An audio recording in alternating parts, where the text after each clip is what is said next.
കല്ലെടുത്തെറിയുന്നു. ആര്? പ്രായമായ പെമ്പിളരെ വഴിയടക്കാൻ സമ്മതിക്കില്ല. എന്റെ സൈക്കിൾ പശുവിനെ ചികിത്സിക്കാൻ വന്ന പശുവിനെ മതി. താനെന്തിനാ അവന്റെ സൈക്കിൾ എടുത്തെറിഞ്ഞേ? എറിഞ്ഞതല്ല, അവൻ എന്നെ കൊണ്ട് എറിയിപ്പിച്ചതാ. എറിയോ അല്ലയോ? നീ ആരാടാ ചോദിക്കാൻ?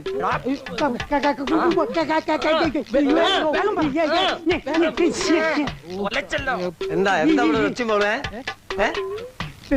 പിന്നെ ഇയാളോട് കാര്യം പറഞ്ഞ് മനസ്സിലാക്കി കൊടുക്ക്.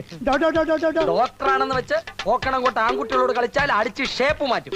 വണ്ടിയുടെ മുമ്പിൽ മാറി നിൽക്കണം. വണ്ടി കയറ്റി കൊല്ലു ഞാൻ. പശുവിനെയല്ല, എനിക്ക് ഏത് എരുമപ്പോയി വന്നാലും ശരി ഞാൻ ഓട്ടിക്കും. അതാ നമ്മുടെ നേതാവിന്റെ